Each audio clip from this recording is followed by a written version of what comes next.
guys, just super quick, I do want to give a quick heads up that unfortunately, because we are human and not amazing, wonderful goddesses of the human race, please ignore that, that's so lame. We had some slight audio issues during this episode. Just so you're aware, we are aware of it, and unfortunately, there was nothing we could do about it. But we appreciate your patience. And thank you so much for listening, and I hope you really, really enjoy this super special episode of Hunting Adeline by H.D. Carlton, featuring our super awesome friend, Angie.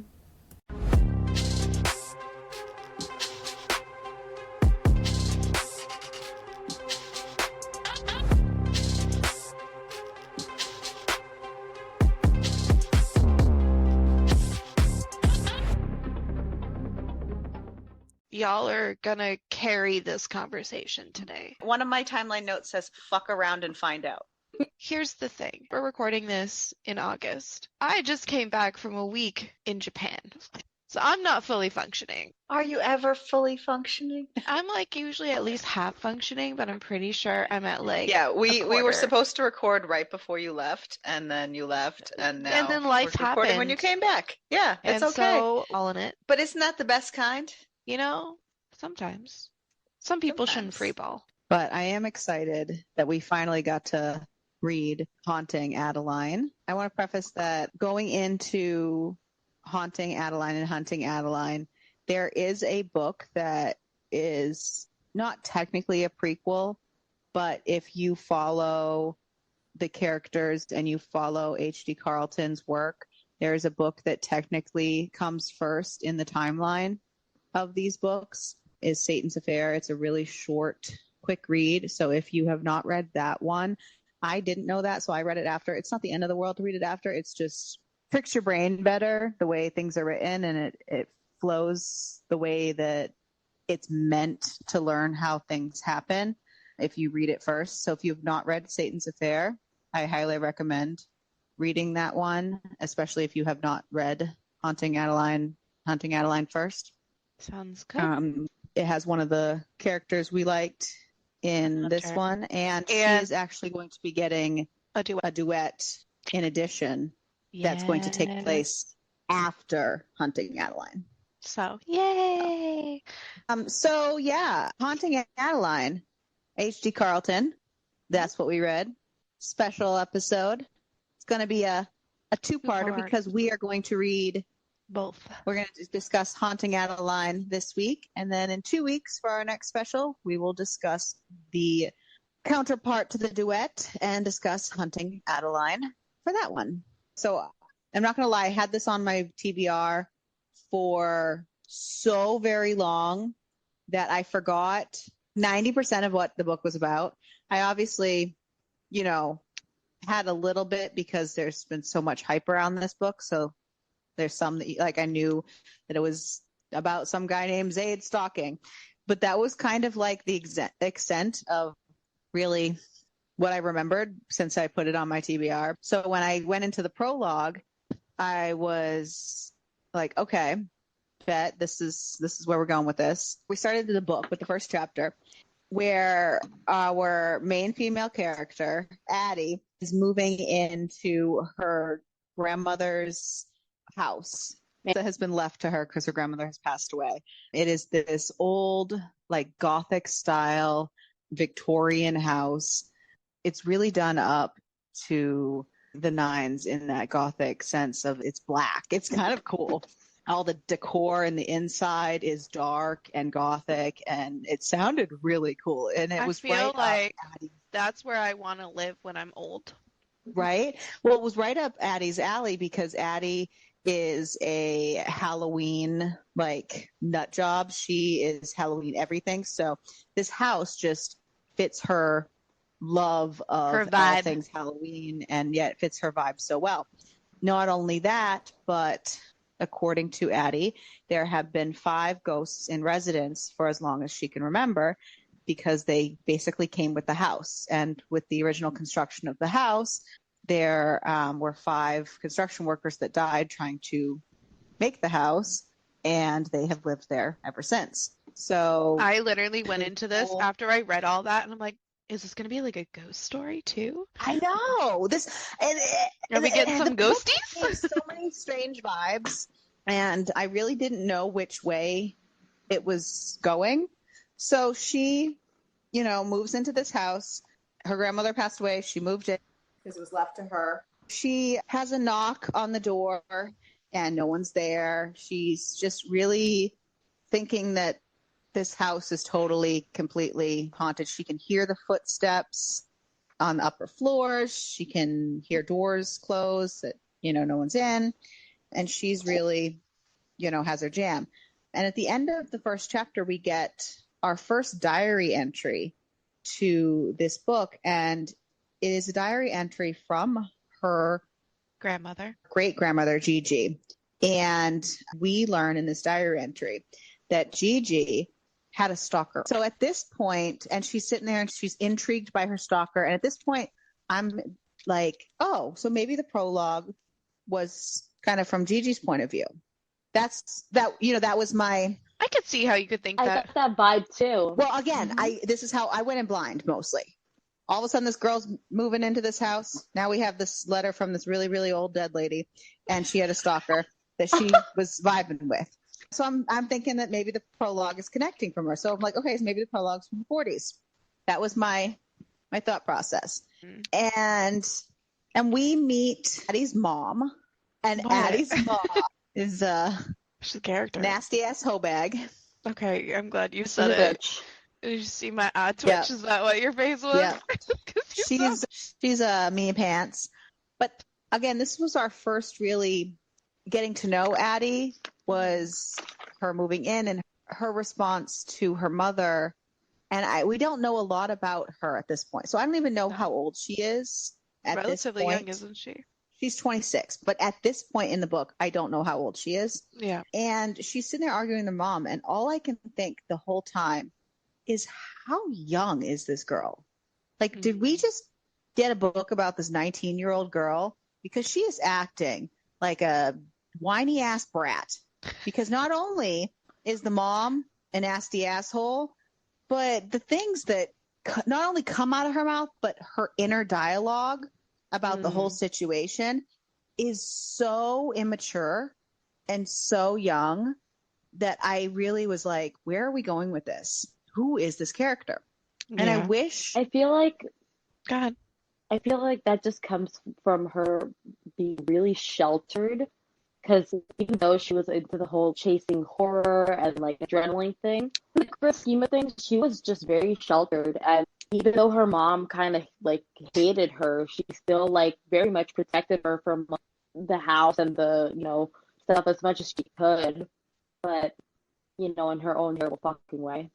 Well, so I wish that we had some background on her or got to know her a little bit before, I guess, maybe that scene or whatnot, So we could because that was gauge our kind of... first real taste of her and her reactions to things, because it really left a sour taste in my mouth for this character. And it actually started a long list of things throughout the books of how emotionally immature she is as a And character. how much Ariel didn't like her. In the game of fuck, marry, kill, I definitely fuck Adeline, but I wouldn't marry her, and that's for sure. I would definitely not marry her. I married Zayd. So it's not that I didn't like her as a written character, because she wasn't poorly written. I just did not like her actual character. And that is a personal thing. I tend to not like emotionally immature characters unless they are supposed to be emotionally immature. Like, they are in the age bracket where that is normal. A thing. Right. But at 26 years old, I really hope that your maturity is in the 26-year-old range, not you're still emotionally the range of a 17-year-old. Well, not everyone has the emotional range that you do, Ariel. No. So on that note, though, I'm pretty sure I was about as sassy as that when I was her age. So, and that's the tea. That's the tea. Love it. I was reading a book last night where the main character was like She has the emotional range of a cucumber. I needed you to know this. I love Just it. Chef's And- kiss. And so Addie has the emotional range of a cucumber. I just want you to know. I just need you to know this going in. Just saying. I'm not saying she was You know what? She poorly probably written. It that. just, she doesn't deserve Zayd. I'm just saying. I'll get on that rant later, but just saying. I agree. Just saying. Zayd But- has an emotional maturity much higher than her, and it's just he shouldn't have to compensate for that. I agree, but doing what he does and being the person that he is, even if she doesn't deserve him, she is what he wants, and that what that man wants, he gets. So Oh, back She on doesn't deserve him, track. for sure. Yeah, back on track. Holy So- shit, this is gonna be a fucking shit show. So we find out that she is a writer, and she has a book signing, and we get our first glimpse of somebody watching her. And And she can feel it too. Like, yes, But of course, honestly, because it wouldn't be a book like that if she listen, couldn't feel to him. be fair, I can feel when people are staring at me. Oh, So absolutely. like I was get just it. being a Yeah, brat. no, I know you're being a brat. It's fine. You What get else the is you new? get the hair stand up in the back of your neck, Right. and like, yeah. Especially that kind of stare. Like he was like Well, I zeroed think in. I think what you're hinting at is one of the other books we read, the games we play, where I'm like, of course he can feel her, like in the same room. Because they can always just feel when they're nearby. I know we're cynical and fucking we're fucked. What else? As what are we Taylor gonna do? Swift said, it's a shame she's fucked in the head. I didn't even get to talk about Taylor Swift today, and poor Spencer has It's heard Taylor's me. world. We're just living in it. I would let that woman smack me in the face. With I her feel like boobs. I would do it for the plot development. Just saying. Yeah. Solid. So after we learn that she, also kind of has somebody watching her a little bit, we have those hinty vibes.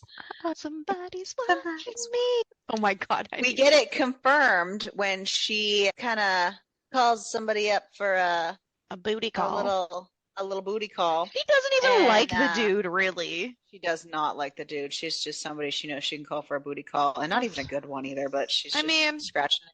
I She understand. didn't even call him herself. Her best friend was like, "You need I to get know. laid I know. because you are too much." So, like, you Diet- need to get fucking laid because you Diet- are annoying right now. And so she steals her phone and she texts this guy this like god awful text. She, Ugh. like something like come rail me or something like along those lines, and then he says back, "Took you long enough." Like, About time you came you to your should senses. be so lucky. I've met those what a men, and they're prick. So he- terrible, and they're not great in bed.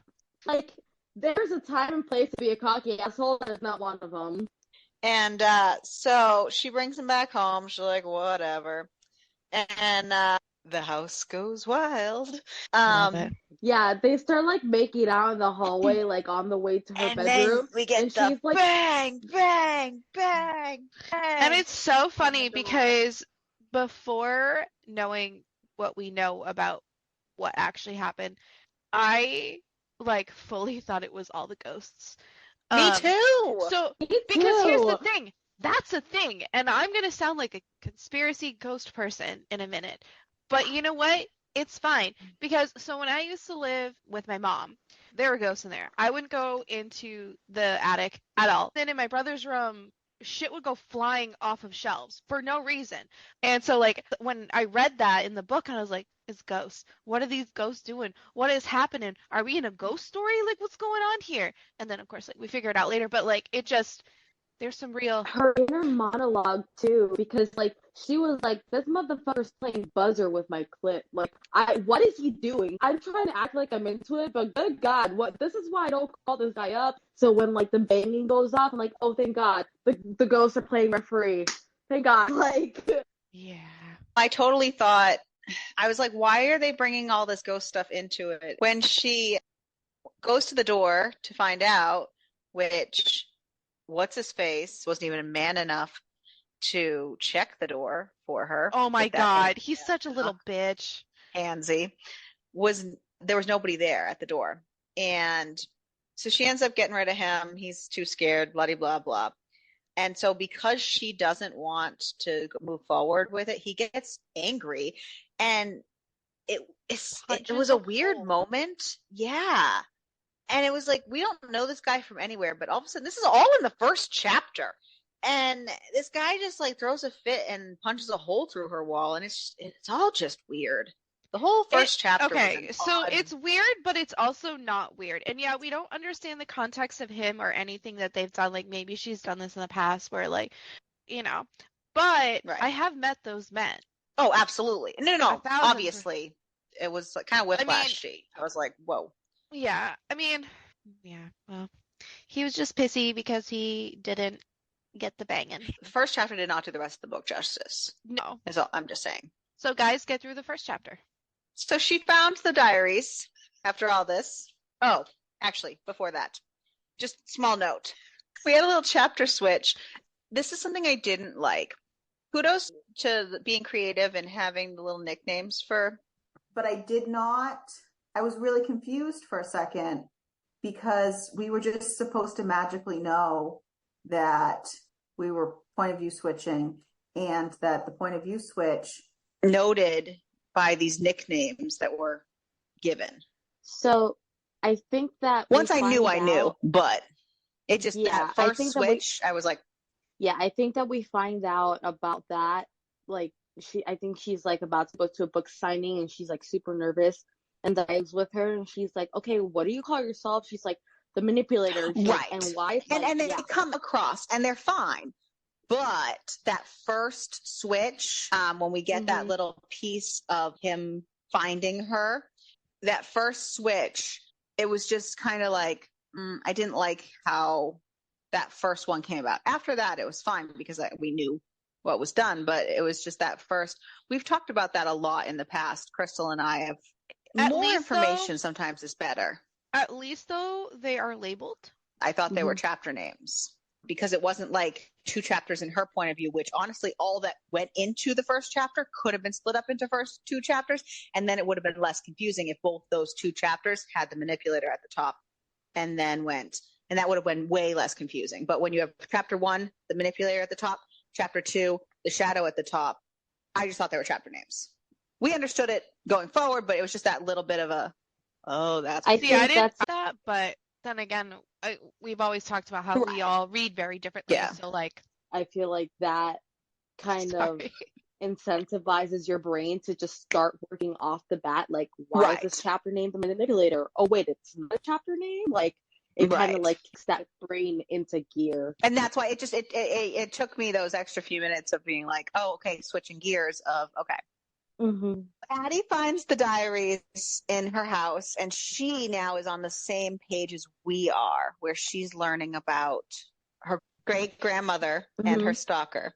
And then she finds her first rose. And the thorns are clipped so that he wouldn't get hurt.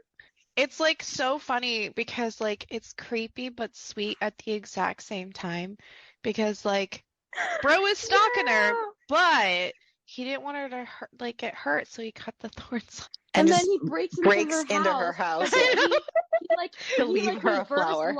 He like reverse lock picks her house when he leaves so that nobody else can break in. How cute. We have so many problems. She is renovating this cool house. Girl, if you own this big house and you're like a big shot writer, why are you and Daya fucking cleaning out this house? Like, hire some goddamn cleaners. So that was my first thought, because I was like, this lady is rich. She's a writer, and she keeps complaining about all the dust and the cobwebs. And I'm like, you're living here for a couple weeks. Like, how much money do you have, and you can't clean this place before you get there? It clicked a little bit after. Okay, you're doing the renovation, so you probably want to clean as you go. Yeah, but at the same time, you gotta. But like at the same time, the way I look at it, I wouldn't want to live there like that. Well, it's her last connection to that grandparent that she loves. So the dust and the spiders? Yeah, nah. I can't fucking. There was a beetle in my bedroom the other night, and I left my bedroom and slept in the spare bedroom. I can't, nah. I feel like it would be like a cathartic experience for somebody, like deep cleaning, something like that. I'm just saying. It, right. And obviously, like, I don't know. That's my excuse. So, Nah. Nah. so she spends a long time renovating this house, kind of modernizing it, and we get 3 weeks of random roses being left in random places, her house being broken into, and all that's being done is having a rose left or a rose and a almost empty glass of whiskey left. And it's really kind of creepy for her, but also weird because it's not like anything is done other than a flower's left for her. Oh, and then she keeps making police reports about this. Like, somebody broke into my house and left a fucking rose. Like, what the hell? Yep. And yeah, those reports end up going missing. Well, and her mom visits again, her nasty ass mom. And then this is when we learn that Gigi, the lady who every few chapters or so we get another little snippet of her diary and how she is slowly kind of falling for her stalker. And we learn that Gigi was murdered in this house. And we get that kind of bomb drop. And not only was she murdered in that house, but the bedroom that Adeline chose was the same bedroom that her Nana occupied, same bedroom that her great-grandma occupied, that she died in. Yep. Her mom really wants her out of the house. She doesn't understand her fascination with it. She doesn't understand any of it. We don't understand why that happens until later on Yep. as to why she feels that way, but her mom's. There's a couple nitpicky ways that things were worded that, again, it wasn't like issues, but for example, she's on the phone and she's like, I got hung up on this.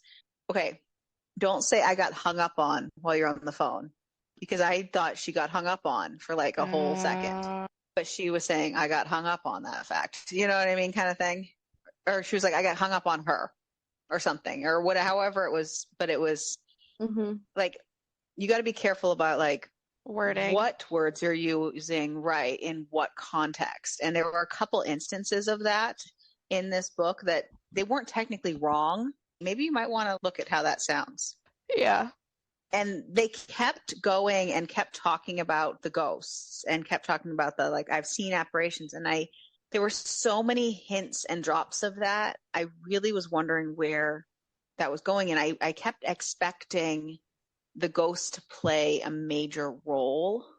Those 5 original ghosts that she talked about, I expected them to play a major role in the book. And I didn't feel like they did. No. Yeah, it was an interesting choice because I also thought the same thing with how often they were being brought up. And originally I was thinking it's the ghosts. It's not the ghosts. I mean, maybe that's what she thought in her head. It was maybe the ghost doing it, and like her brain couldn't possibly think that someone was I think she actually was trying breaking to like into her house. excuse away some of the stuff. Absolutely.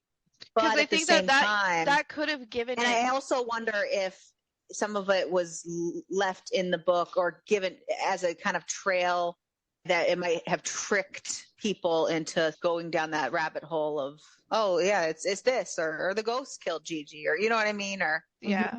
I think it was really interesting how they didn't come into play, right? But Sibby then came into the house with her 4 guys. So you have this one really crazy chick full of energy who sees these other 4 guys that are not really there. So having like the 5 dead contractor ghosts in play with like Sibby and her 4 bodyguards or whatever the fuck, I think that was really interesting as well. yeah. And There's a lot of people who don't exist involved in here. yeah. Well, but for real. I mean, everyone knew what the book was going to be about anyways because it's literally in the description, but it's one of those things to set a different tone, I guess. But yeah, I mean, if you're living alone and you know that there's ghosts in this house and then things just start randomly appearing and things are randomly happening, like doors are going to be knocked on and all this other stuff, like your brain is not going to go to, oh my God, somebody is like stalking me or following me or like breaking into my house. You're going to be like, oh shit, it's ghosts. And so like, True. I think having the ghost as like a background in this creepy ass Victorian house kind of gives that a little bit of a, so she can basically explain it away instead Right, of that's what like she- make focusing on excuses, like right, actual reality of what's going on. Because honestly, like I would rather blame it on ghosts. If that was happening to me, you sure as shit ain't I Are you kidding me? If I'm home by myself, this house is locked the fuck down and aren't because I get creeped out. So like I would explain it away. I would be like, it's ghosts.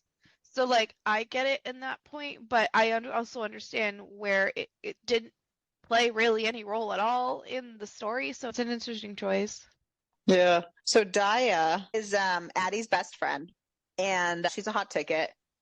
She really is the counterpart to Addie's introverted, stay home all the time. Daya wants to kind of get her out and help get her laid and get her social, and she's her wing She's a woman. wing woman. Right. She's her wing woman. Right hand woman, like right hand. She's her awesome best friend, and she's there through all of the Rose stuff that's happening. She's helping her through all the renovations. She's her right hand lady. She's like her Crystal to the Ariel. Yeah. So, Is this book about us? Oh God, no.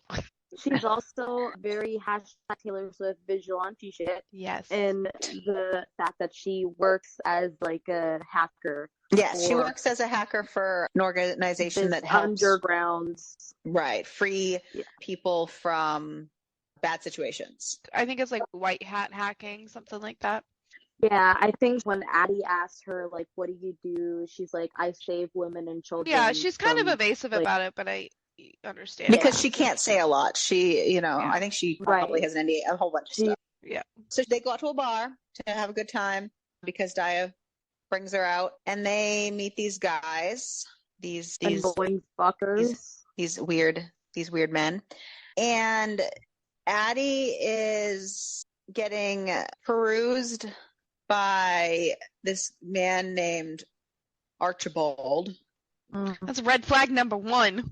Right? Your name is Archibald the third or whatever.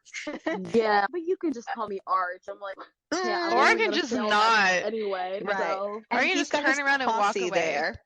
Daya is like, ooh, a whole couch full of man candy. So Daya's like having a grand old time herself. So she's like, come on, Addie, just, enjoy yourself a little. Even though she's kind of getting a little bit of a weird vibe from Arch. But then she gets a text message on her phone, basically like, dude, that man's not allowed to touch what's mine kind of thing. And she kind of is like, excuse me? I do what I want. She's very much like, I'm going to ignore the fuck out of this very threatening text because I feel like obviously from my stalker. Yeah, and she's like, the actual text is something along the lines of like, if that man keeps touching you, I'm going to cut his hands off and leave him on the porch for you. Right. And instead of being like kind of turned off by Arch and everything, now she kind of leans into him. She does exactly what I would do. This is definitely what Crystal would do. Crystal would be like, me too. Oh, you want to tell me what to do? Watch this, bitch. I'm going to do the exact opposite. So Arch takes it up a notch, brings her home, and they start getting hot and heavy. And go into her sunroom, which is glass encased, which means that anybody standing from the outside of the house can see what they're doing. That was on purpose. Come on. Oh, someone wants to tell me what to do? Well, if you're watching me, guess what? You can watch. And now you can watch. Bad idea. She felt him watching her. Well, they walked into that solarium and started getting heavy, and she knew he was watching. She was like, we've all. So, of course, because she's starting to get hot and heavy with a man, the knocks come again. Those bam on the door. They're angry. But one's Arch mad. is a big manly. Well, he big manly tough guy compared to the last dude. Right. Well, because Arch beats women for a living. Well, not for a living. That's his favorite pastime, though. It was a joke. So he runs right out and whips open the door, but that's not good enough because, of course, there's nobody there. So he has to be all tough and threatening and go right down those stairs. And then he does not return. And she kind of inches out there, finds something under her feet. And lo and behold, it's another rose. Except this one's all bloody. So she calls the cops. Yep. As you should, honestly. then- Come on. And finds And out that then- there has been no previous reports, even though she's been making all Mhm. these reports. But now that the lead detective is like, okay, well now I'm tracking that even though there's no reports, like I'm tracking that there's a stalker. Yeah. Terrible. Terrible fucking thing. Through the eyes of our stalker, we find out that the first man, who was such a nasty little turd bucket and ran his mouth to Addie. Yeah, because when he left the house, he was calling her a bunch of like slurs and Mhm. whatever. So you know how Zayd is. He's just And apparently he took his tongue for that. And we found that out. And I was like, alrighty then. he'll never And in her he'll brain- never call her a bitch again. And then I guarantee you at this point, Ariel's like, Crystal liked this book? What the fuck is going on? Well, it was more of the next part. There's a part I'm uncomfortable with. It's fine. And I was like, Anyways. wow. So when Archie runs out the door, because he kind of hesitates on the doorstep before he move down the steps. It's funny because during the book, in her little Inner monologue. she's like, but after a few moments, he develops a vagina and charges out the door and down the porch steps. And I was like, it's those little things for me. Those Yes. little things. Yes. The amount of empowerment was great. And I was like, hell yeah. Like, So, It's a female empowerment. of course, our stalker follows through with his threat. with his threat because he can't go empty handed. Bum. He's a man of his word. If he says nothing something, he's going to else. do something. He leaves her a little note. He's like, "Don't feel bad, little mouse. You didn't know I wasn't kidding. This is a lesson." She gets a delivery, which, of course, in the box is Arch's hands. In this point, I was like, wow, Crystal liked this book. Okay. There's murder, of course. Duh. Well, because it was kind of towing that mafia line for me that I was like, I get a lot. And I was like, I didn't think she liked these kind of things. And I was like, okay. I didn't get I'm vibing mafia this. from it. I was like, murder. There are multiple parts of this book that I know Ariel was very confused as to why I liked this book. So, Yep. So she had Dia help her and they installed some cameras. And You know, she was all like, I like the ideas of having cameras in my house. And I was like, I'm sure he does too. Yep. And they were all, Oh, like talking about the hands and stuff. Like, do you think Arch is dead? And I was like, honey, Really? his hands are well, gone. fuck. like really, buddy, really? His hands are gone. I'm pretty sure that boy Yeah. ain't alive. like, no. What a miserable existence. You can't do shit. And so during all this is going on in real life. Well, I guess it's all real life, but in the present. And we learn in the past through the diary entries that Gigi and her stalker Ronaldo, things are really getting intense. And she's starting to lose love for her husband and her actual husband, not her stalker, like Yeah. separate people. And then all of a sudden Ronaldo disappears for 3 days and she's very worried. So Honestly, I Then- liked having the side story in the back. within the story. Yeah. The story. Yeah. And so this was my first inkling when Dia and Addie were talking about the whole hand thing and everything and setting up the cameras. And Dia was being so tech heavy with that and everything. And they were kind of talking about Dia's actual job because we've learned about our stalker at this point and we know what our stalker does for a living. And we know that he is literally the head of the secret organization that saves these trafficked girls. And when Addie and Dia are talking, and Dia's just like, I see worse every day, Addie. Like, this is nothing. That was that moment that clicked for me. And I was like, Dia works for him and she has Yeah, no idea. Dude, I clocked that too. As soon as that was happening, I was like, wait a sec. Because it was after we learned about his actual background and what he did. And then, like, I'm like, wait, holy shit, this is going to be fantastic. What? And they don't even know. I don't think she knows her boss was crazy like that. But, you know, here we are. It was great. So after that happened, and all the stuff with another man being spooked by her stalker, and then the hand showing up, Addie's kind of like at her wit's end.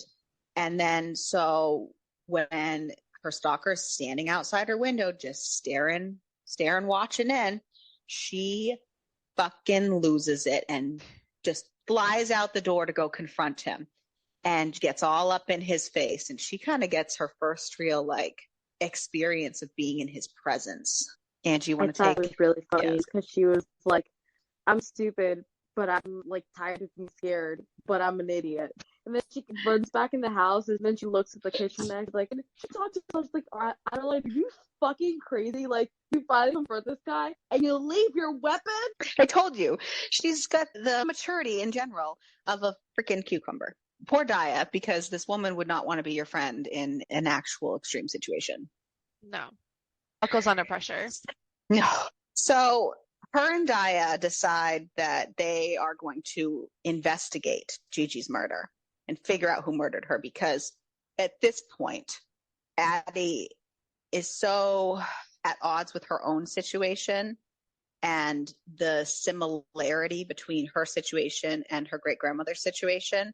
And she's determined to A, not let history repeat itself, Yeah. and B, she wants to prove that it must have been the stalker that killed her. She goes, oh my god, I confront Psycho and I drop the knife on the ground instead of bringing it with me. God, why did you make me the way I am? Next lifetime, can you not do such a shitty job? And her female god that she talks to, it's fantastic, by the way, but she has such a reliance on that. Hashtag God is a woman. Oh yeah, it's funny. It's hilarious. And nothing really comes from the confrontation with her stalker. Either way, she doesn't really get any answers, and obviously she doesn't die, so yay. But then there's like a flower retaliation for that. Mhm. And her house is all of a sudden filled with roses. It's like a flower bomb. Well, They also learn that there is a page missing out of the diary, a very important page, because it seems like it has to do with right before she was actually murdered. yeah. And that they're kind of worried about that. So in that sense, the next kind of thing that happens is the ghosts of the house help her and lead Love it. her up. Yep, lead her up to the attic. You and could not where pay she me $1 finds- million to go into an attic in a haunted house. Absolutely, but Fucking they, facts. where Yeah, I she know. finds that piece of the paper. I don't care. I don't want that Um, piece of paper that bad. Yeah, Granny, I'm so sorry, but Mama raised a bitch. I ain't doing that shit. It's like that thing in a scary movie. It's like, don't make dumb decisions. Do you want to be murdered? Like, do you want this That's to? the first person killed. Everything. Oh man. So, Yes, she goes up to the attic. yep. So Bring her she to- finds the paper, though we don't get that paper ourselves yet. We just get her argument with Ronaldo, and them arguing about his job and whatnot. So we had to have to fill in those pieces. By this point, also, we have come to know that not only does Adeline love horror, but she's like physically turned on by it. Like it's an Yes. aphrodisiac for her. Yep. Which is one of the things that makes her so well mated with Wade, because he's a scary motherfucker and she gets off on that. Mm-hmm. The paper that she found, though, that the apparition led her to was not the missing piece of the diary. It was like a confession. Yes. And it said, I did what I was told to do because if I didn't, I know I'd be next. So this is my confession. I helped him cover up her murder. I am so sorry. And obviously that note was not from Gigi. And we don't know, / Addie doesn't know who wrote that note. Yeah. At this still, point. I think still in her brain, it's the stalker killed her great grandmother. And so Yes. like she's like, well, what the fuck? Like what is happening? That's wild. Honestly though, samesies. I was in the same headspace. So I feel like that was done really well as far as having that as the B storyline. Because like I literally was looking forward to the letters every time they would pop up. I'm like, oh, what's happening next? What's going to keep Yeah, going? I was And very like interested in that. I was so interested in having that as the secondary storyline, and my brain was like right along the same. It was nice because it was a good immersion into the book to be in the same headspace that is happening with Addie, and then she's of course having all of this stuff And I liked happening the to her at the same correlation time. and like the cohesion. Yeah. Yeah, so because she's having all this stuff happen to her at the same time that all these diary entries are also put into the book, and then like it was They're very well aligned. yeah, I liked that a lot because like the book would have been okay without even having that, but I think that just enhanced a lot of things in the book for me. I think it also helped to not only enhance it, but tie it all together. And, Ariel brought up that she was very emotionally immature. Like, I think learning about her grandmother, Jean, it was a lot of emotional growth for her because she had to accept that not everything is black and white. And yeah, Gigi fell in love with her stalker. And even though Gigi's husband, John, loved her so much, I feel like it was a moment of emotional growth for her as a person. And knowing that and having her be in that kind of headspace when she does eventually end up in the that she ends up in, Yeah. it culminates. So we have a flashback or a journal entry where Gigi and her husband are having dinner with a friend of theirs, and their friend is just kind of Odd. yeah. And that was my first time that I was like, wonder if Frank killed her, because she's like, oh, Frank's here now. I feel so much better because I have a buffer between him and my husband. And I was like, He gave wonder if me he's the one who killed her. such bad vibes. So I'm just saying it was totally obvious. Like, It Yeah. was. Also, like, I honestly totally missed it because I was just like too deep into everything else. Like, I very distracted. So we find out through the journal entries that John has been having a really hard time financially because he like was gambling and whatever. And I just think it's really interesting that his best friend Frank couldn't help him out, but Gigi's stalker was able to lend a hand. Yeah.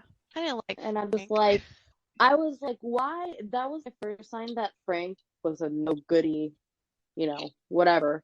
My first sign was the fact that this man is the ancestor of one of the men that Z is hunting. Because the apple don't fall far from the tree. Yeah. oh yeah, we find out that later. Yeah, we didn't know that. Before that happens, she finally has her first real taste of being actually in his presence. And they have a little game of cat and mouse and hide and seek. And Very CMC.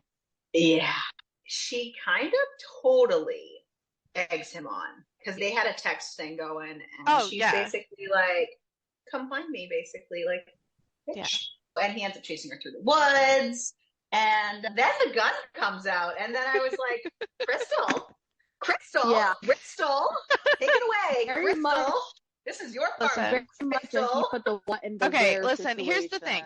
Okay, first of all, I still didn't like it. And I believe I even texted you about that, and I said, there is a part in this that I don't like. I didn't like it. Fucking love that. I don't so here's the thing, because we read The Sinner, and I did not like the gun fucking. The knife, no inanimate objects, knives, guns, none of it. I don't want any of it in my own vagina. And I didn't like it in the books. And because it was also in Losers, I think. She doesn't mean inanimate objects, she means weapons. Okay, sorry. What? Okay, yeah. Let me rephrase that. No weapons. But so I didn't. No stabby, and no pew pew. Exactly. And I had a huge issue with that in other books that we read. I also did have an issue with that in this book, but I think, and I explained it to you, shut the fuck up. I know you're not saying anything, but I can see your little bitch head wobble, and I want to smack you right in the face. All right, calm down. We had this conversation, and I said the difference is the way that it was written, specifically in the story, that I didn't like no matter what, I didn't like the gun thing. I didn't like it. You need to get that look off your face, or I will fly to New Hampshire and punch you in it. Yeah, you're coming for a visit. I fucking can't with you. But I also think that the way that this book was written versus how the other books were written with certain things, they didn't bother me as much. Or you broke me with those books, and so it didn't even faze me at this point. So it's one of the two. I'm going to go with broken, but I had to laugh because I know that that's something that you really don't like. I don't like it. Do not put weapons inside my body, please. Crystal has had like 17 billion rants whenever a weapon goes in there. It's weapon or pee, so what are the two, okay? I don't like people peeing on each other either. Basically, yeah, she's like texting him back. She's like, why are you doing this? And he's like, being all cute. He's like, well, you haunt me, so it's only fair I return the sentiment. And then, like, kind of like, end her on. But that, I mean, yeah, that's his prerogative, right? And then she's like, he says, I'm so close, I can smell you. And she says, quit being pussy and come out then. Yeah, she seriously egged him. What? She pushed him to it, and she was like, do it. Oh, yeah. Uh-huh. Mm-hmm. And then so he says, come and find me. Mm-hmm. So she does. What the So then she goes, God, Miguel, we really need to have a talk about your life decisions when you made me. Yeah, I liked those little quips that she had when she knew she was doing something stupid, and she goes, this is dumb. But yeah, it was crazy. It never stopped her from making future stupid decisions, though. Of course not. Duh. Do things later, ask for forgiveness after. Do things, ask for... So then she starts calling him kitty cat, and that shit was fucking funny. Yeah. I should not have laughed so hard, but that shit was funny. Listen, I have only got one... your tongue, little mouse? Yeah, ugh, man. Yeah. Well, because he started it with the whole cat got your tongue, little mouse. He did. He did. But you know what? That's okay. I loved it. It was great. Well, he did steal somebody's tongue, so there's that. That's true. But no, I was uncomfortable with the whole gun thing. I was not a fan. So Archibald, one of his minions was Max, and Max shows up because he's like...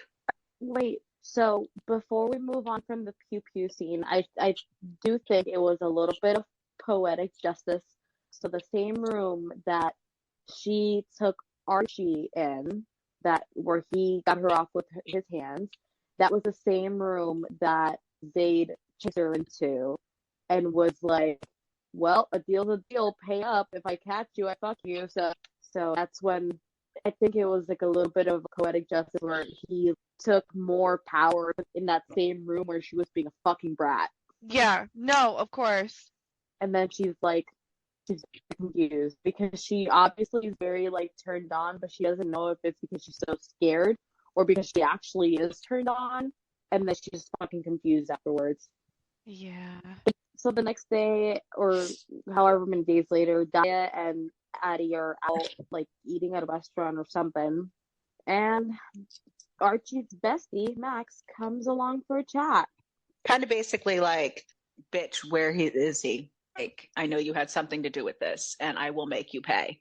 Yeah. And she very clearly is like, I don't know what the fuck you're talking about. She kind of really doesn't know what happened. Like, No, she knows his hands. but she doesn't. But she is having actual communication with Zayd at this point, and I believe she actually learns his name, and she's actually kind of learning a bit about him because they have a conversation where he explains, if I had just come to you at that book signing, it would have been kind of a lie because it wouldn't have been who I actually am at my core, and that's not fair to you. So yes, this is the way I had to come to you so that you would know me. And yeah, because he's not trying to hide I want you to love me for me. Yeah, he's not trying to hide who he is as a person, which I can appreciate. Why I'm sympathizing with a stalker, I don't know, and that says a lot more about me and the absolute therapy that I need to exist as a person. But here we are. Throughout this whole book, though, he has such utter confidence in himself, but also in his ability to end game with her. Yeah. Because as much as her inner dialogue is basically like, oh, God, you made such a failure. Like, why am I fucking up so much? His is basically like, well, when I marry her, blah, blah, blah. Like, Gotta love the a self-confident utter king. confidence This man. Yeah, it's like he finds her, he becomes obsessed with her, and from that point That's on, it for he's him. like, nah, this is it. Yeah. This is it for me. And this is the like end. literally every moment from the moment that he sees her at the bookstore, it's over. Every little thought he has, he's like, I wonder what Addie will think. I wonder And what you're our like, babies well, will think when of she's this. a mother, like Right. to the point where he goes on a mission, he saves his little girl, and she asks him if he'll be her daddy or whatever because, you know, she's a scared little girl. He rescued her. And he's like, I get this question a lot, but I mean, I'll have to consult Addie because if I'm gonna be this girl's daddy, she's gonna be her mommy. So I can't really make those kind of life decisions about my partner. And I'm just like, your partner who you're stalking? Listen, he knows what he wants. Should be wild, bro. Love it. Oh Love it so man, much. it's great. Zaid confronts Max and is basically like, don't fucking go near my girl. Well, not like that, but he basically throws down the law. And He threatens him with a gun pointed to his family jewels, and I think that was really funny.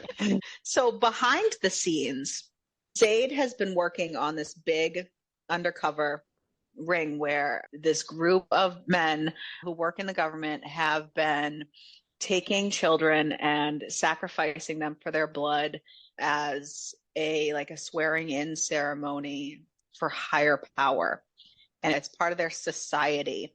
And it's part of this cult, basically, like they have going on. And Zaid has been trying to get in and dismantle this group. Take him out from the inside, basically. So he's been watching this man, Mark, and infiltrating through him.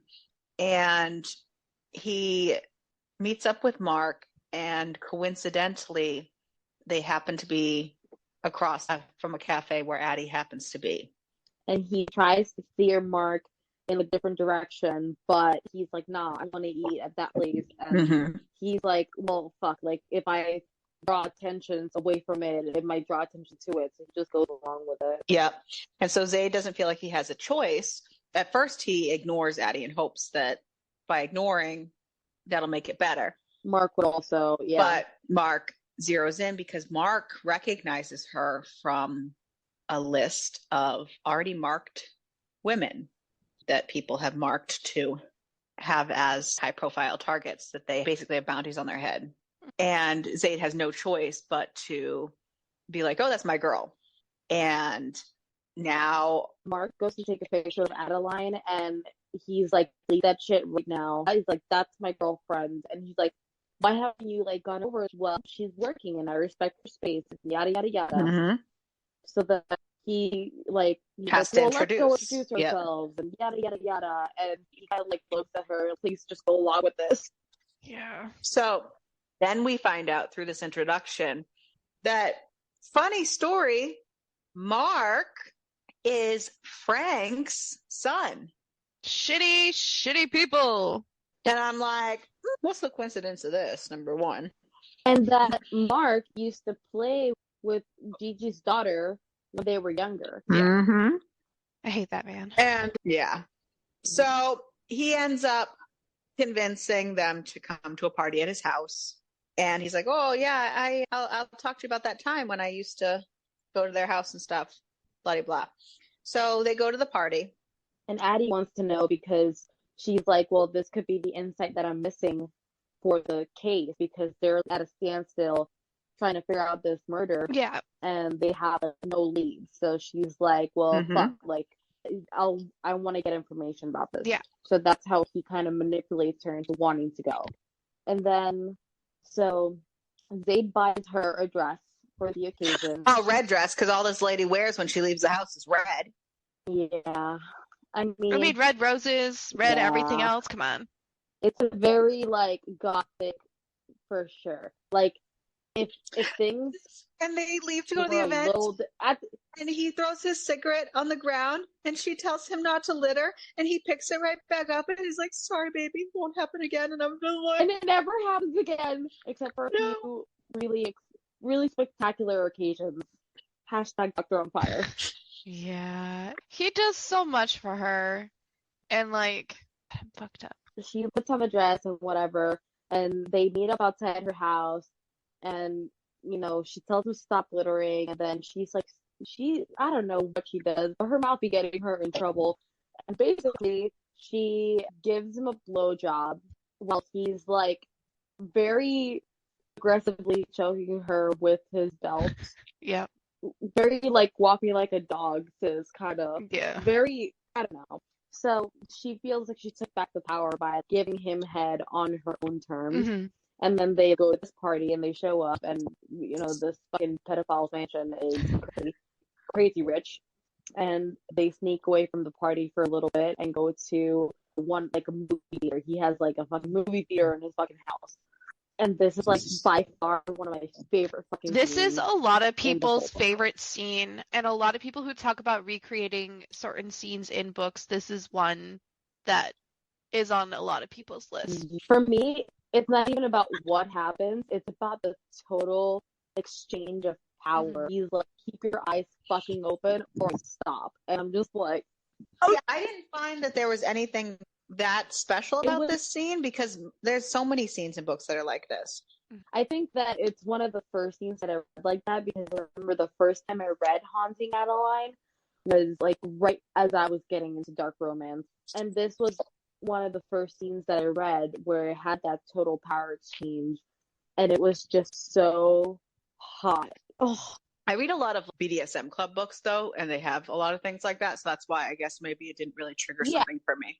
But something like this, especially if it's like one of your first scenes to read of like something like this, then it's gonna stick with you and you're going to have that like built into your brain. So there's actual scenes that we go into this room and he picks out a movie that has not come out yet, and it's a horror movie because he stalks her so he knows what she likes, and she puts it in the movie and she's like, okay, whatever, and she goes to sit one seat over from him, and he's like, yeah, okay, and then he puts her in his lap.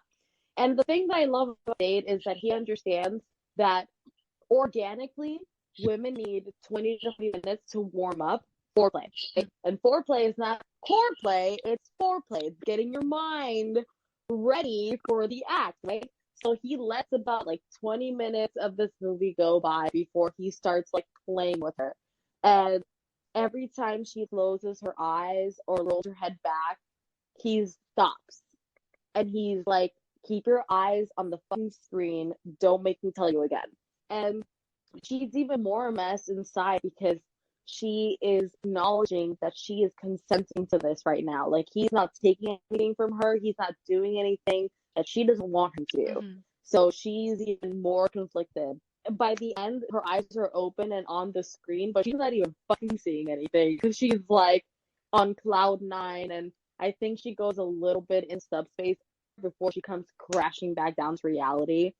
And in his head, he's like, I'm sorry for whoever has cleaned up that mess, because whatever.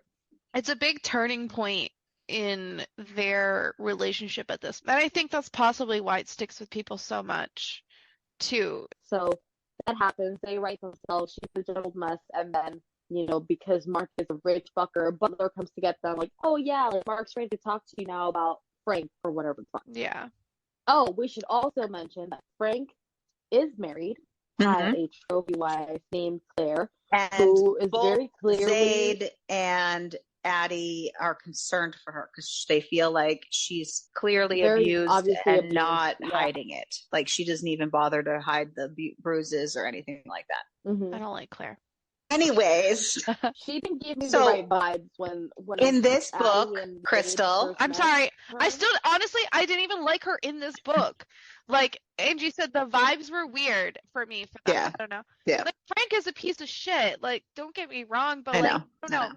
Like, throughout this whole thing, like, the vibes were weird. Yeah. She was playing the part of the abused housewife a little too well. Yeah. I think that's what it was. I don't know. Right before they went in, when they were still in the car, before they went into the party, she kind of is like, is there anything I need to know before I go into the Den of Vipers type of thing? And he's all kind of like, don't judge. I will never indulge in anything they have to offer there. Don't be jealous. No one will ever be capable of getting my cock hard except you.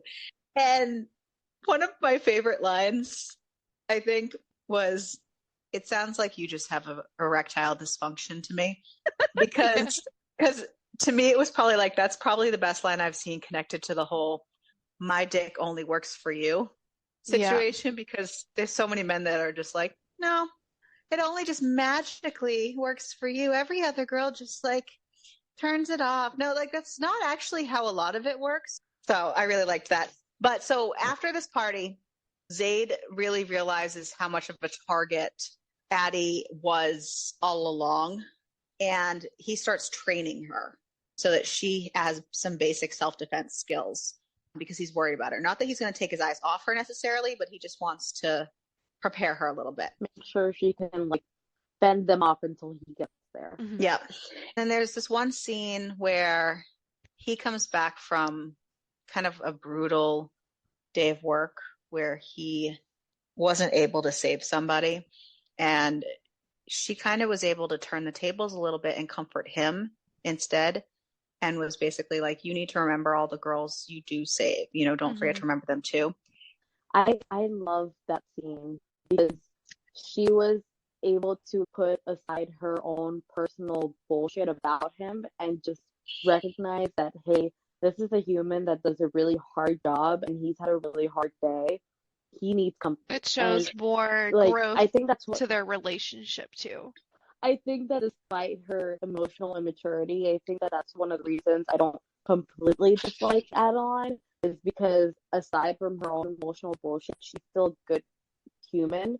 Like, she sees another human in need of comfort and she just does it. I'm not saying she's a trash human, but children can see that people need comfort and comfort them. Yes. That's what I'm saying. She's just doesn't have the emotional maturity that someone her age should, is all my problem.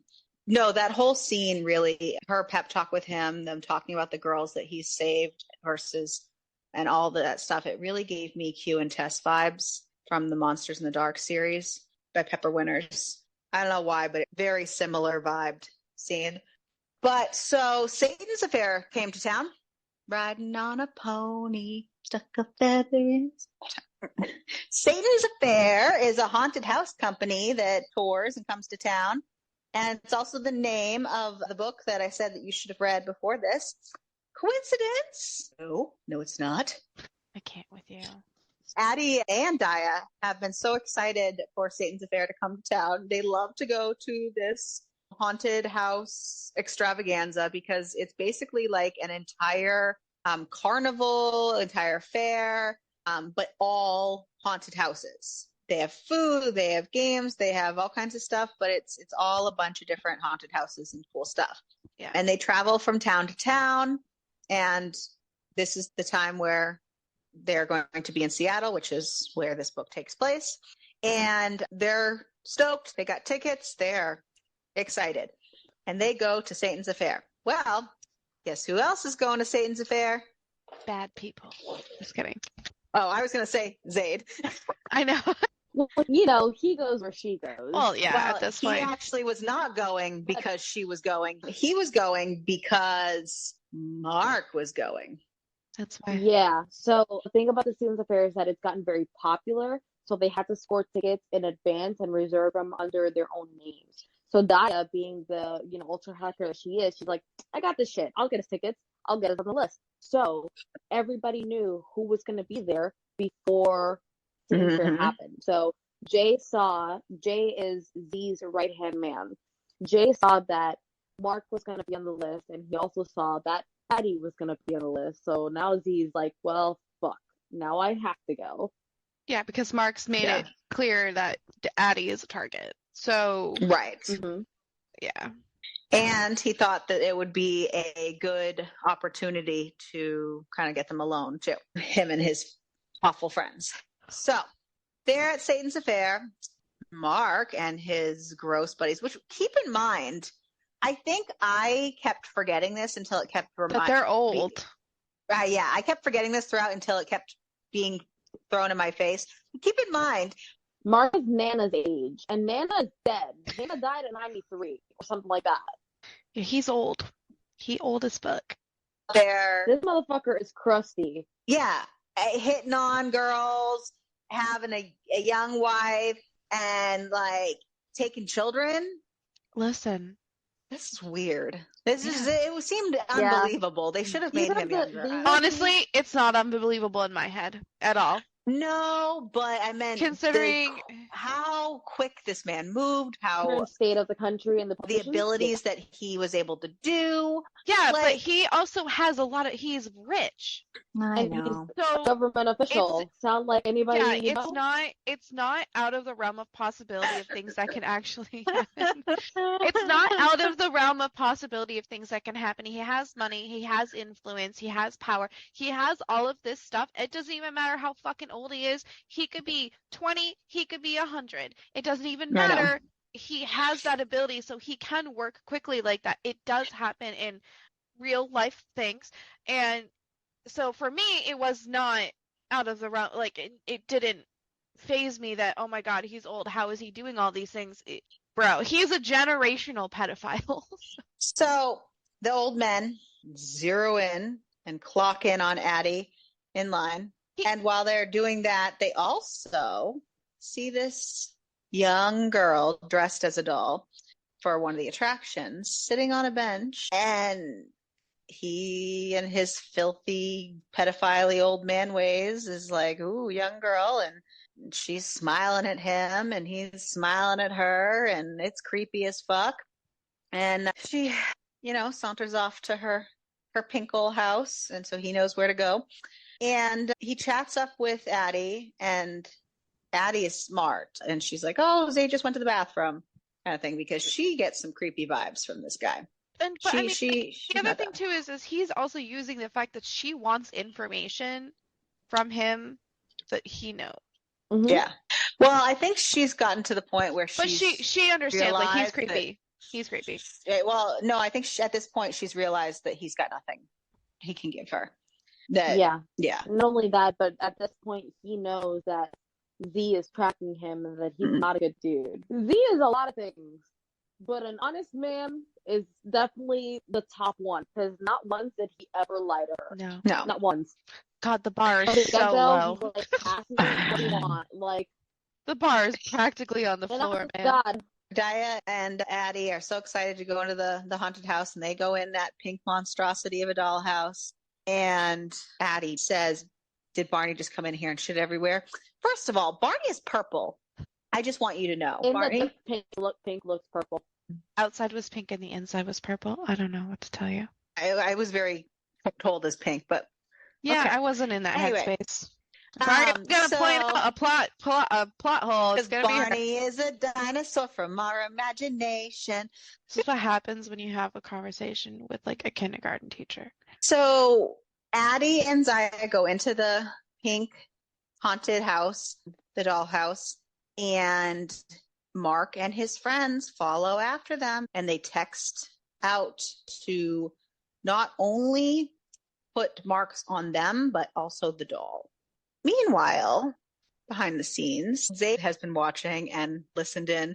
And so now Zayd is in a hurry to get to Addie and trying to find his way through the dollhouse to get to her. But Zayd has his path blocked. By the broken doll.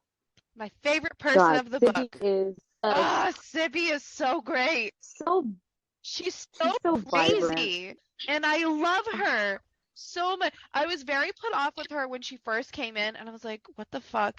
But then I was like, you know what? I kind of love this crazy ass motherfucker. Like, I loved her. Yeah, She just, is like the crazy person we all weirdly need in our life, but So we can, in her mind, she can smell people. Bad people smell like bad things. And good people smell like different kinds of flowers and whatnot. And like neutral people smell like things like grass, or there's different kind of smells. And Zayd smells like, for her, asphalt or something. Sulfur. She thinks he's a threat to Addie and Daya, and she's like, I'm not letting you have them. And he's basically like, try me, bitch. And she starts being all stabby, because she's a stabby. And she's trying to like swipe at him, and he's sidestepping it and She isn't able to get any swipes in, and she's getting mad. I love her so much. And he's basically like, dude, you're just wasting my time. I need to actually like help them from the real problem type of thing. And then somehow he convinces her, and then they decide to work together to take down the actual bad guys that actually smell bad.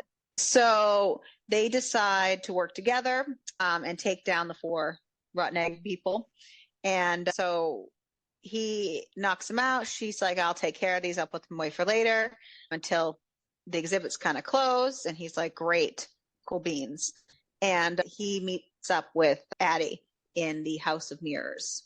And they finally bang for the first time.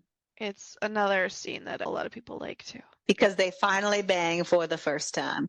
And it's a big moment in the book because up until this point, yes, they've done stuff. But they haven't actually had sex. We even glossed over. They've had plenty of intimate moments, but she was not able to cross that line because she still had that cemented in her brain that this was a bad dude, this was her stalker. And this was just such a pivotal moment because she kind of just totally freed herself to him, and they actually she let him in, and yes, she did the whole thing. Yes, she let him in. And they had quite a bang bang, and they both thought it was the most glorious thing ever and all that jazz. And they were in there forever because by the time she came out, the place was deserted. Dia was like almost hysterical because she couldn't find her and she'd been waiting forever. And Sybil was pissed because she had been waiting forever. I just call her Sibby. I forgot her name was Sybil. She was pissed because he took too long too, and the guys kept waking up on her, and she was pissed because she had to keep them quiet.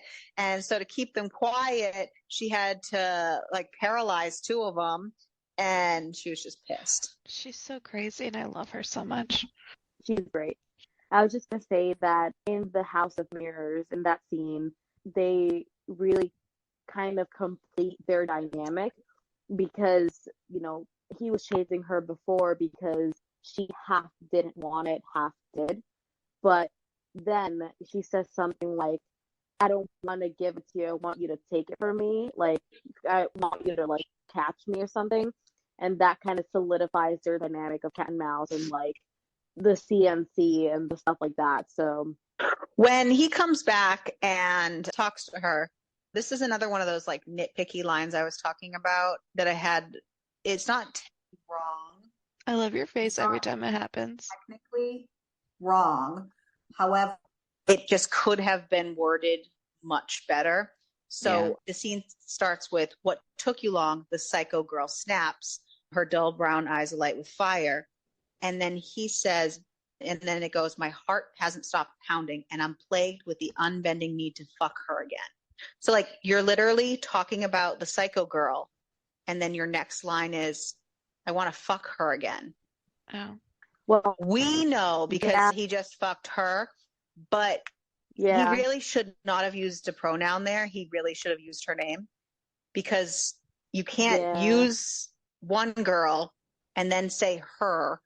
It's that consecutiveness is just then they go and they start interrogating / like fucking up Mark and his buddies, and Sybil is Hot Mess Express and she is feeling real stabby and she's also like really enjoying this, and Zayd is all like, dude, if she gets off in front of me, I'm just leaving.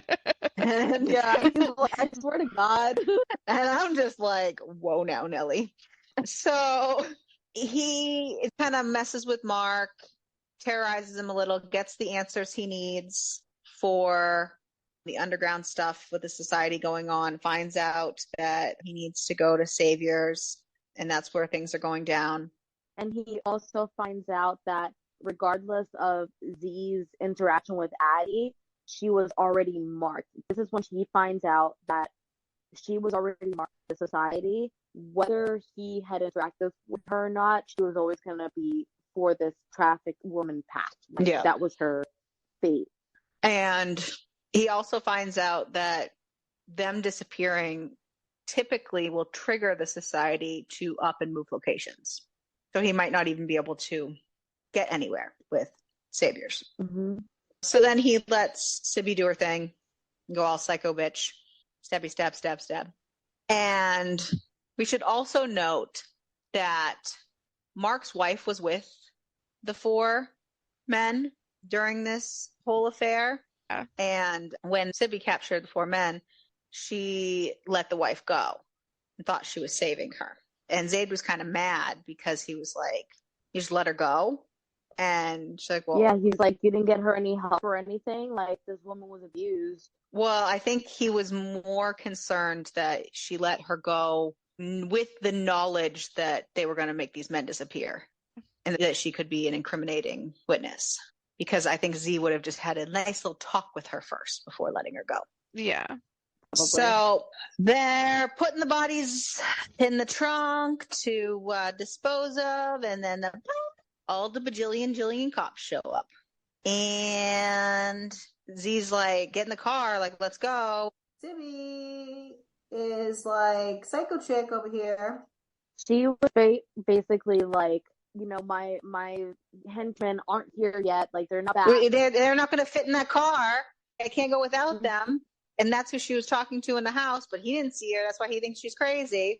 And leave me. And he's like, what the fuck? Like, knowing that if he leaves her, she's going to get caught. Yeah. But she won't get in the car. And if he doesn't leave now, he's going to get caught too. And she won't get in the car. So he has no choice. He has to leave. So Sibby gets caught and takes the fall for the murders. They pin the murders of the 4 men on this psychotic girl. And we find out that she's been murdering people at every stop along Satan's affair. Because remember, it's a traveling fair. For years. So they put her away in a cuckoo home. She is a bit cuckoo. Zayd goes to Saviors, and he already has a reputation with Mark. So he isn't really met with any problems there. Though, as a reader, we know, and Zayd, as smart as he is, should know, that the fact that they didn't up and move immediately should be a red flag. Yeah. Definitely a red herring, yeah. So he goes, he has like a dinner there, and he's tested. And they have this little girl brought in. He goes into Saviors, and there are these that they're drinking from these weird chalices. And then he socializes all night, and then he gets invited to a dinner party the next night. And then he goes to this dinner party. And because he has to go to this dinner party to be able to go to their official like initiation thing, because it's a test. It's important because then a video gets leaked that has the same timestamp as the night he was at Saviors, where another child dies. And he feels really bad because he was basically there in the aftermath and he had no idea. Right. And he feels really guilty that like he was there while they were like torturing this poor child. So he goes and he does the dinner there, and he fixes it. Then a child is brought in to enjoy for dinner. But thankfully, he is able to create a fake FBI raid for drugs on the place and get the child out. But it also kind of sinks his in with them because he's arrested with them. It's a whole thing, and they're ready to go for the next night. Mm-hmm. We learn about the roses and why the roses and why he takes thorns off them, and we learn that it's from his mother, and it's something that she always did. He's basically explaining to her that he does it because he wants to. Like, he doesn't have a super tragic past. Like, the only bad thing that happened to him was that his parents died when he was like 16, but they died in like a car crash. Yeah. And then he got really sad one day because he's like, just die, and like one day you're not going to be here anymore to like give me roses. Yeah, so she gave him a fake, like a plastic rose. So that will never stop. And he told her that he wanted to see roses all over her house too because she feels like home. I know. Yeah. That's me. One of the first nights that he comes back to her house after Satan's affair, they like fuck in the woods or whatever, and then like they're waking up, and they wake up and he gets the call from Jay. Oh, where and it's like, Dia hey, another day of Dia sleep. realizes, oh, gotcha. Okay. Yeah, Dia walks And in on then, them. they walk Okay. and she's like, wait, what the fuck? And then he's like, I trust you, whatever you want to tell her, you can tell her, Yeah. whatever. And Because then she kind of has to she knows all about Mark and all that, and she knows that he's Dia's boss, but she can't tell anyone. And she wasn't even supposed to tell because Dia. it's like a top secret mission. Yeah. Yep. So then Dia walked in and it was like, oh shit. So she had to come Mhm. clean about some stuff. And then an envelope is left for her at her house. And in the envelope is a bunch of pictures from Gigi and another man next to her who is clearly making her feel uncomfortable. And all we know is that to Addie, he seems familiar. And I was like, yeah. And of course he's it's wearing the Frank. watch. Yeah. And then there's a letter in there from her true Don't love. forget the watch. And the watch. Go ahead. Right. So in the picture, the man that's kind of like making Gigi feel a little bit uncomfortable is wearing this like gold Rolex. And I guess this is something I learned from this book, but I guess rich people have like serial numbers for their Rolex so that they can like, I guess, track. I mean, it makes sense to spend $250,000 on a watch. You're gonna want fucking tracking number. They go back up to the attic because they're like, we have to find that missing journal page. Something's missing. We have to like find it. And they go back and they find this other letter, this other note, and the same watch from the picture covered in blood, like dry blood. Yep. And Dia's like, I can probably track down who the, owner of this is. We have the proof. Now we just have to like prove it. It's actually like belongs to him because it could have been somebody else's watch or whatever. And so that proves fruitful because they find out that Frank was the owner of that watch. And Dia did a handwriting analysis on the confession notes, and it matches her grandmother's. So her grandmother actually witnessed the murder and was forced to help cover it up. And that's why she, like, basically as penance, lived alone in this house for so long.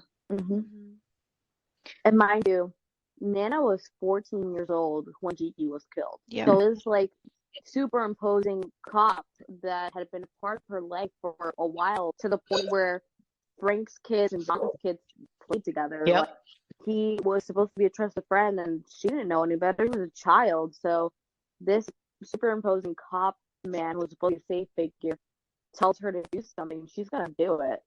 Yeah. It's time for the initiation, the ceremony. Oh God, I don't want it. And they are ready, as much as Angie is not. They are prepared.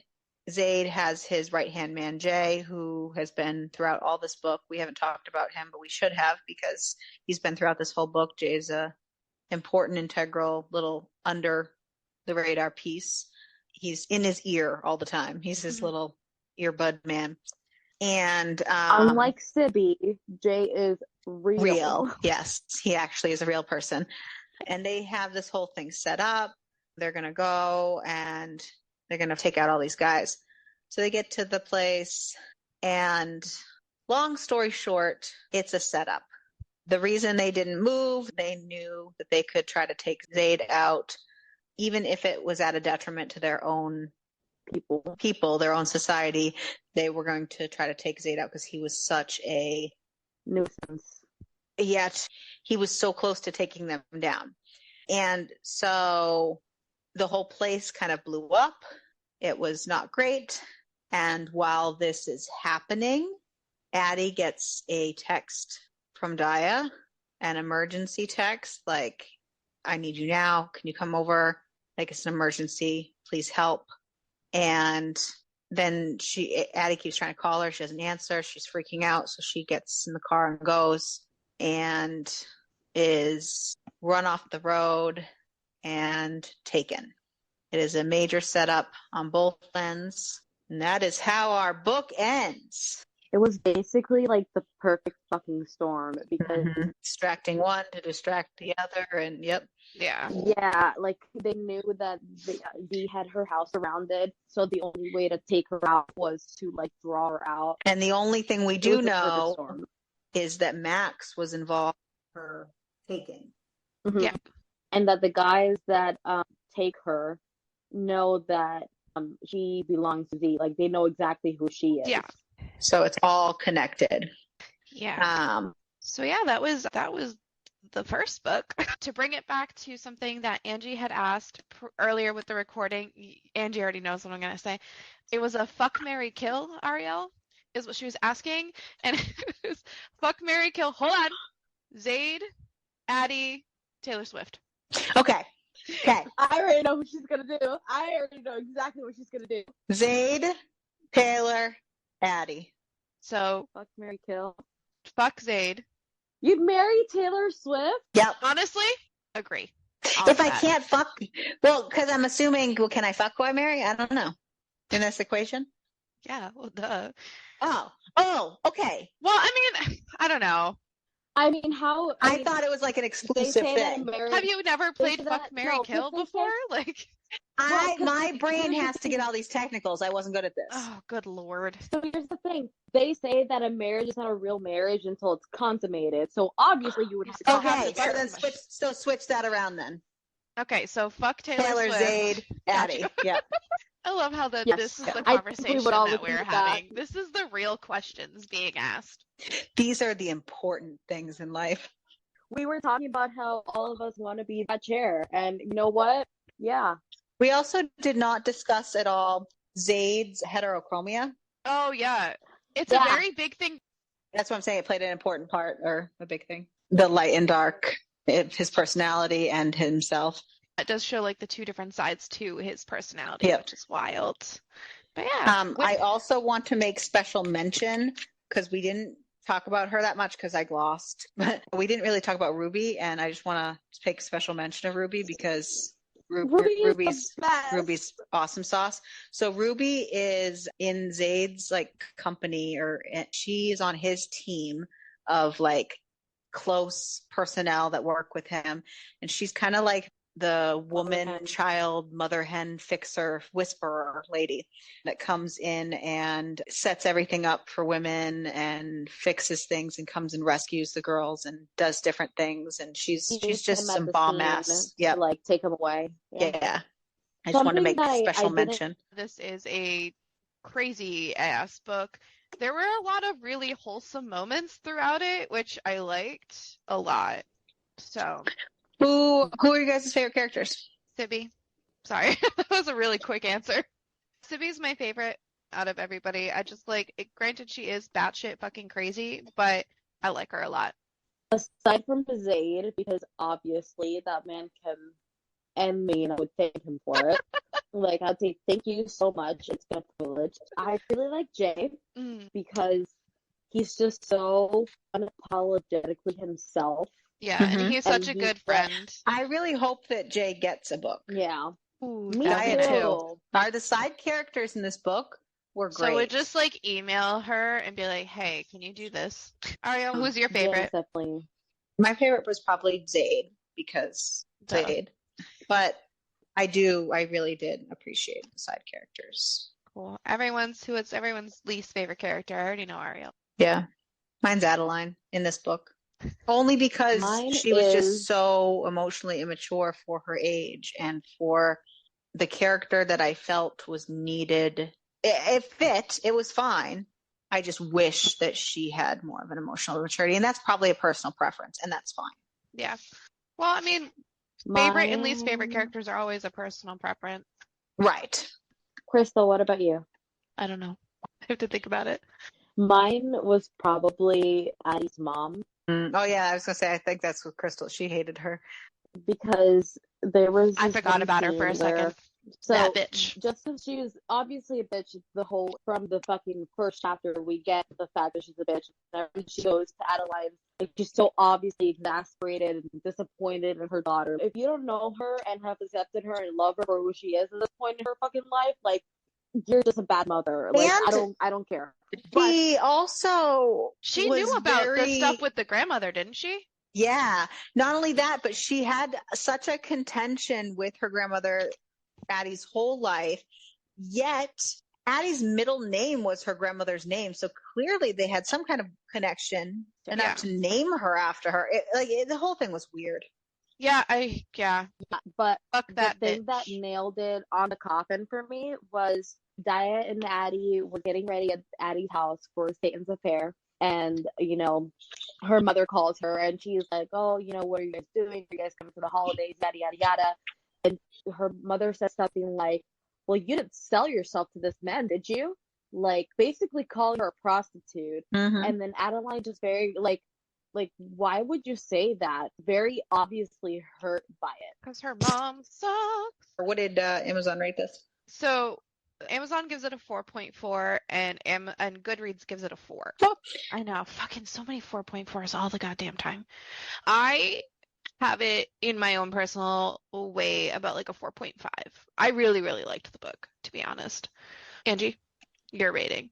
My initial read when I first read it, again, this is one of my first dark romances. It was a 5 when I first read it. Like 5 out of 5. Fucking upset. And then we ruined her. Now that I've done a couple of rereads, no, Just kidding. it's just things that, you know, like you find after a couple of rereads. Yeah. It's just like, oh, I didn't notice that before and I don't particularly care for. Yeah. Now it's more of a 4.8. It's still high up there. Yeah. I mean, I would quite literally walk over hot coals for this man. So Honestly, he would probably do the same. I know. He would lay on them so that you could walk over them. I gave it a 4.5. Ariel, what? I gave You it and I give it 4.5. like a same. We got the same rating. Yeah. How that happened? I really enjoyed the story and all the different undertones and the different things that were going on in the background and the sub things that were going on. And I really enjoyed all the different background characters and Mhm. their different journeys and whatnot. However, there were those few different wording things for me. And time was a little funky in this book for me. I didn't like how jumpy it was and it wasn't definitive. Got you.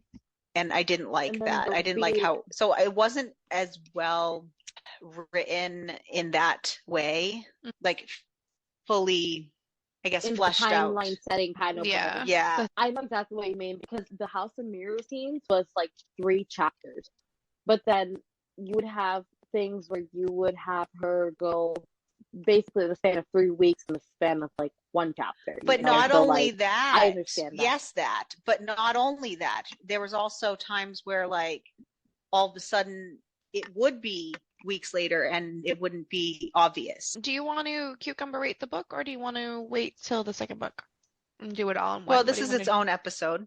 That's true. What do you want to give it? What do you got? I didn't think yet. Angie, do you got a number in your head? I'm thinking because like I think I'm going to go with a 6. I was gonna go like a 6.5 or 7.